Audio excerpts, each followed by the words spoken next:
Okay, so we're here with my mom, Peggy, again, and I have another question for her this week. It is, how is life different today compared to when you were a child?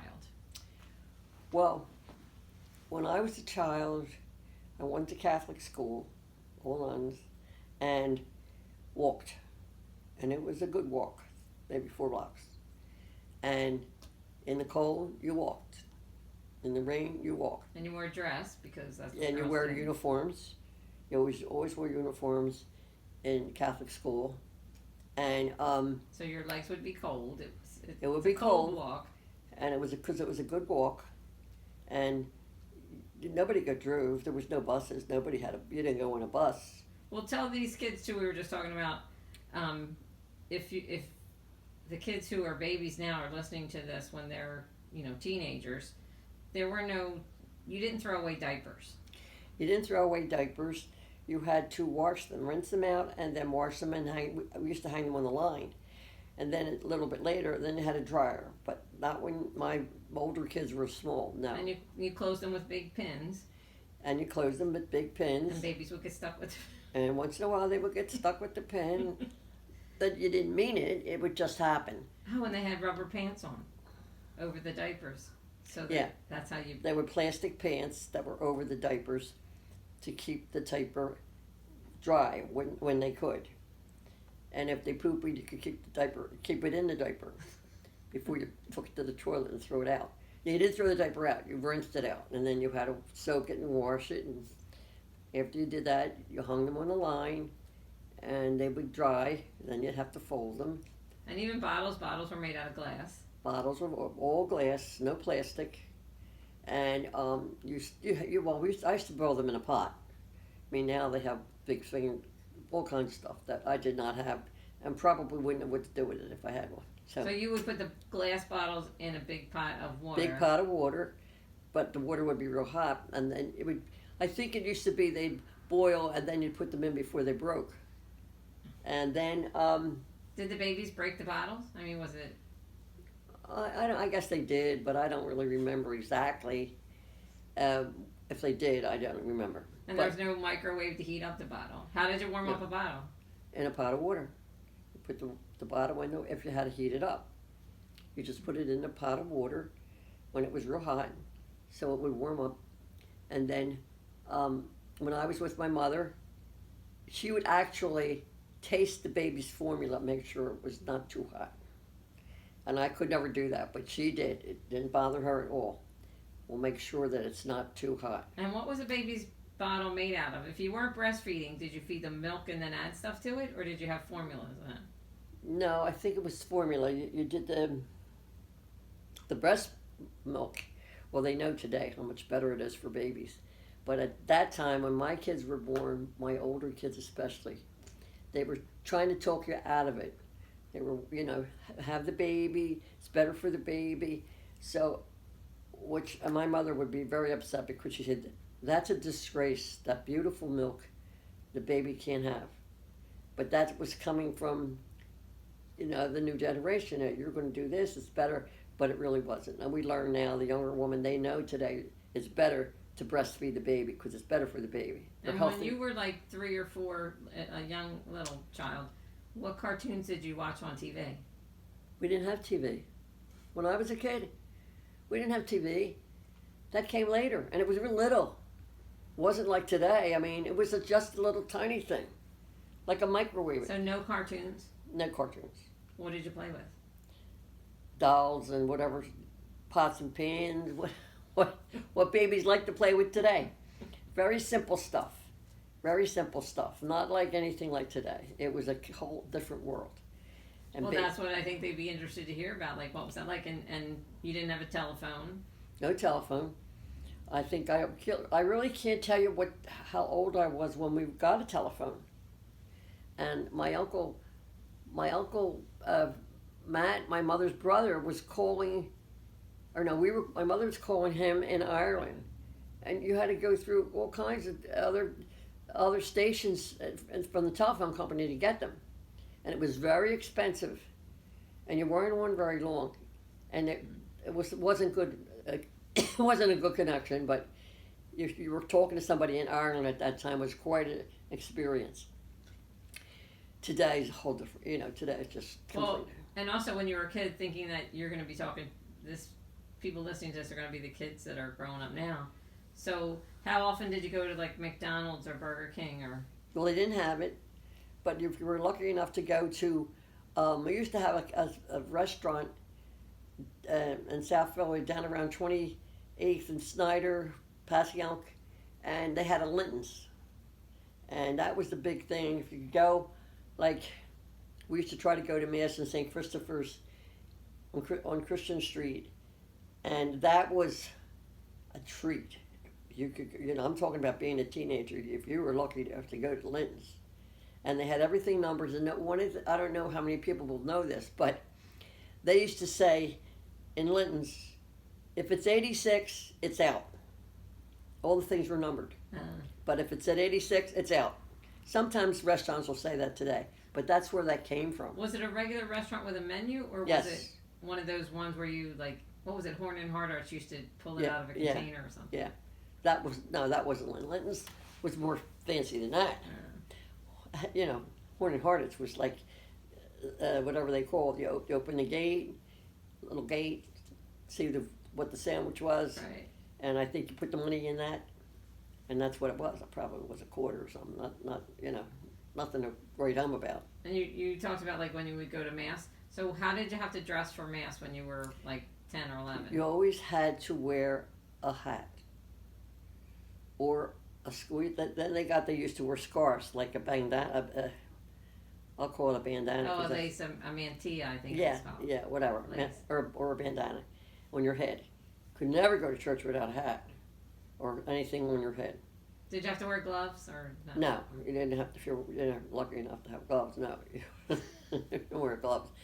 But it's I. And for communion, you had to wait 3 hours. You couldn't eat, wasn't it? Right. What was that rule then? You had to fast for 3 hours. No, wait a minute. You had to fast like 24 hours overnight. Oh, from midnight or something. Like you couldn't have eaten Yeah, that day. from midnight to the next day when you went to Mass, you had to fast. And then they started to make it like it was an hour. So then they tried to change the rules. So that must have been the tradition of going out to, or not going out to go home for breakfast after church because you'd be starving by the time church was over. Yeah. And so then breakfast was a big deal. My mother always made a breakfast, and I'm sure a lot of other mothers did the same way. It wasn't What did she make for breakfast? ham and eggs, bacon and eggs. That was that's an old recipe. Scrapple and eggs. Scrapple, Philadelphia scrapple, another big thing, and that was it's basically the same food for breakfast that we have today. And lunchtime, we had in St. Anthony's, we had a lunchroom, and I think it was like a bowl of soup was like 10 cents. It was, and you loved to go to the lunchroom for lunch, but my mother was poor. I mean, she had my mother's kids were separated because she used to say my kids. Would she pack your lunch when you were a kid, or did you go home for lunch? If we went home, it's another walk. Uh-huh. That was far, and you only had a half hour. You had to go home, eat, make sure you wash your hands, brush your teeth, and get back to school. And you're practically running back to school, but and you can't be late. Nope, you're not late. You better not be late. And well, you had a reputation for being late. That was not grade school. Oh. That was high school. Poor Marguerite Bowl. She said it's my fault. She lost her perfect attendance because I kept her late. You can't. Poor Marguerite. She would wait for me, and we're going to be late. We're going to be late. But anyway, that's another story. So when did you finally get a television in the house where, like, as kids, you could watch TV? Were you at home still? Were you a little kid? No, it was. I remember one time, around the corner there was a grocery, or not a grocery store, candy store like, and they lived in the back of the little store, and they had a big television. There was a fight coming on, like I think it was Lewis. The boxing. The boxing. and everybody go over and they let you look in at their TV and to watch the fight. But it was just because it was big, but it was big to us. I mean, today these TVs, they're a joke.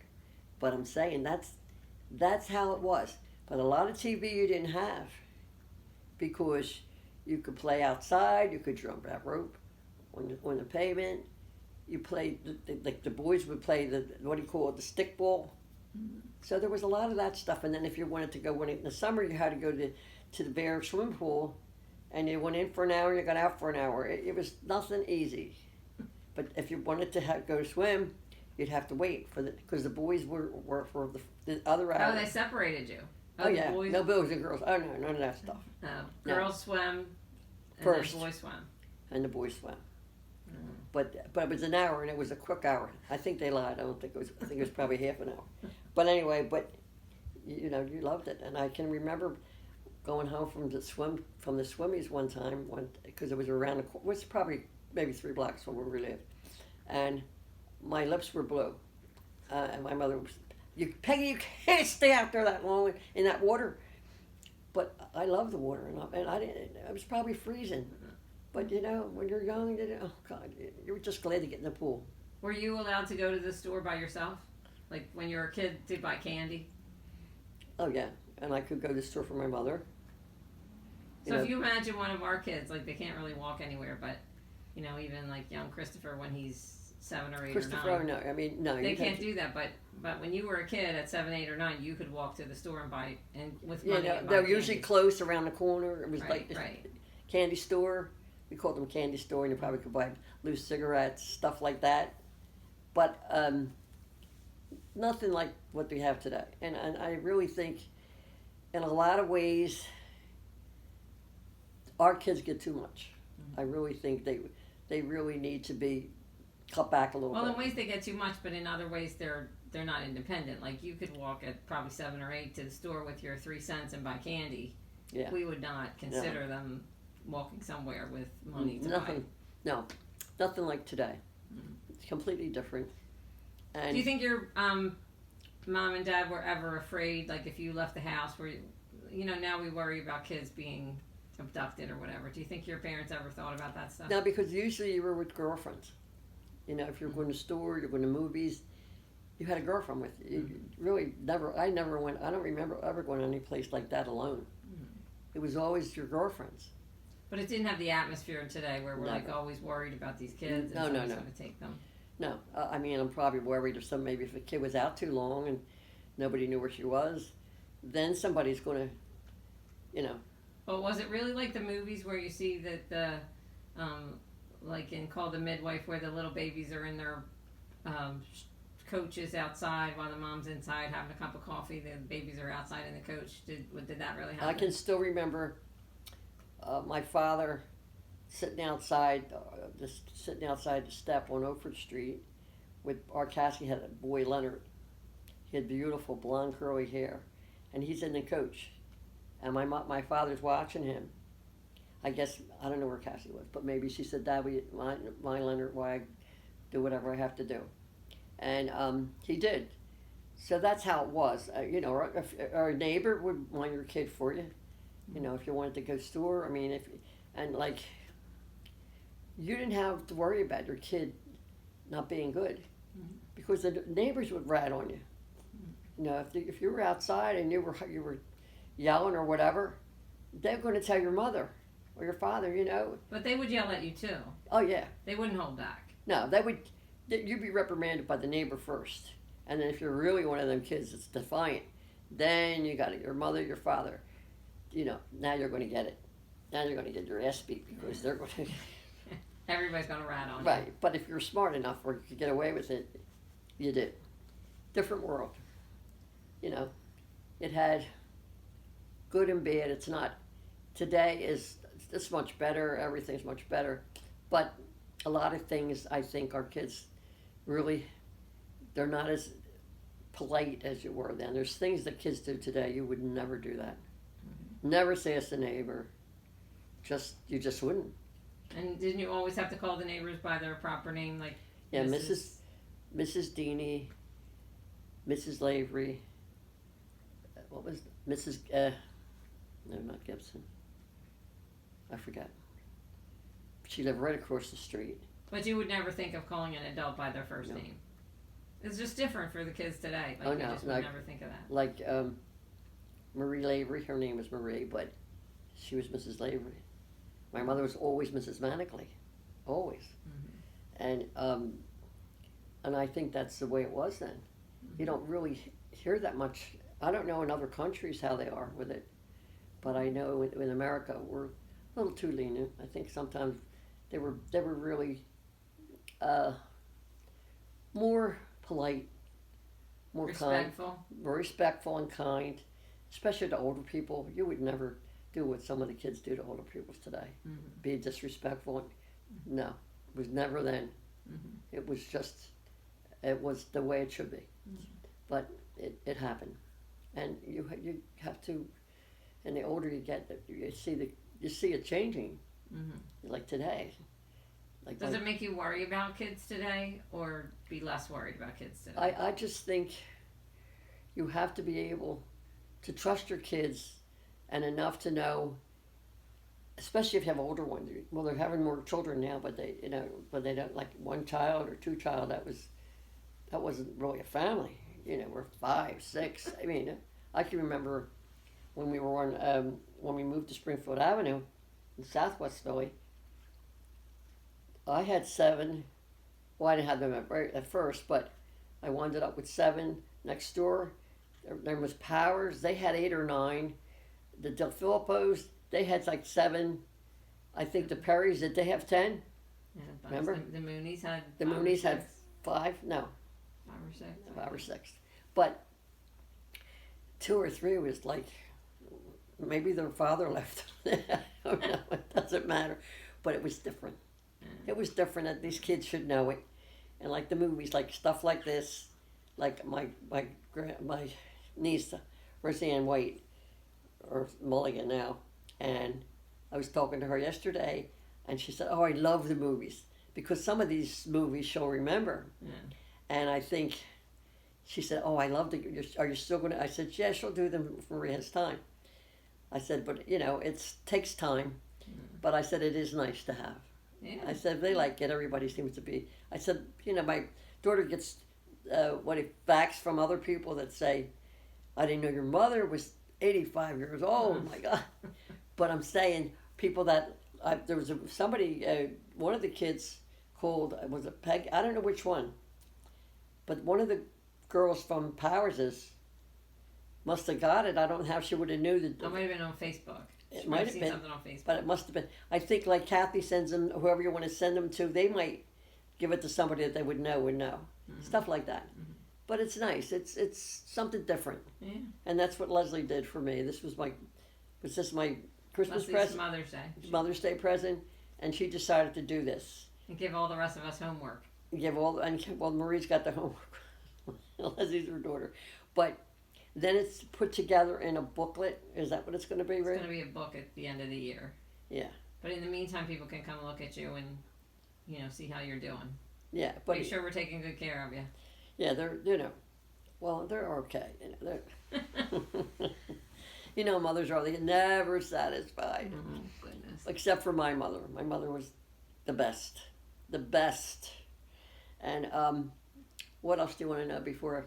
Well, we're going to stop this for today, and then we'll do it another day. Okay. Okay, thank you. God bless. Love you.